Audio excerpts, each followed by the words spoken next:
Into the story and fill in the blanks with the correct missing words. Confucius.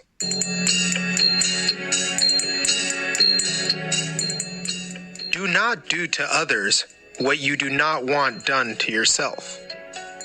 Have you ever heard this saying? It might be surprising to know that this valuable advice isn't new. In fact, it has been in use for thousands of years.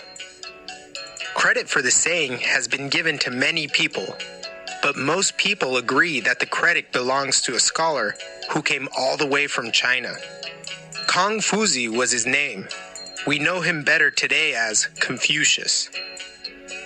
Confucius is one of China's most famous figures, but he isn't just an important person in Chinese history. His teachings have influenced many thinkers around the world. Confucius' most famous writings are called the Analects, which roughly means comments. The books contain many comments about how to live a moral life. Many people in ancient China couldn't read, so Confucius made a list of his culture's most important values. He made them very easy to remember.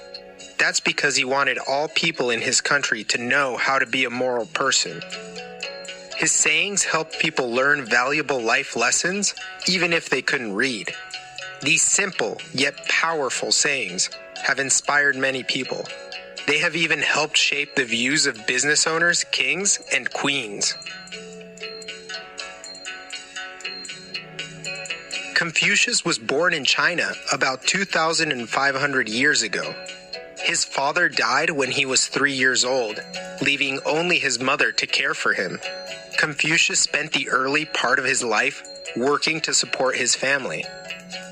His first job was taking care of animals, and this dirty job helped him understand the value of hard work.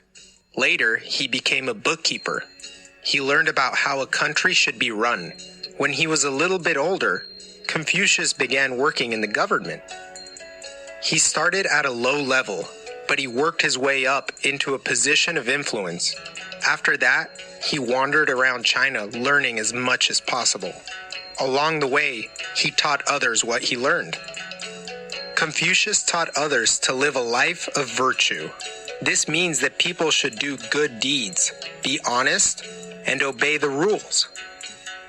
Confucius believed that living life without trying to learn as much as possible was wrong. He thought that people who didn't want to learn could not live a life of virtue.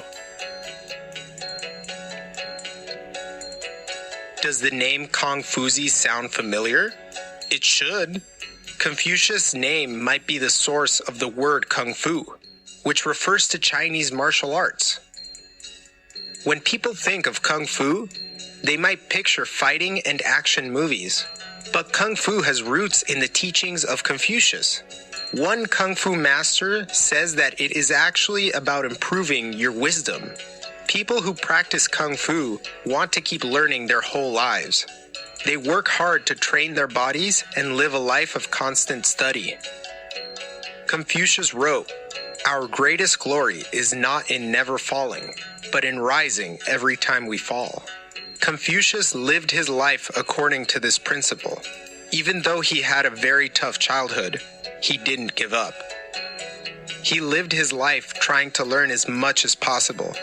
This is why his name means Grand Master. Confucius shows us how we can live a life of virtue even today.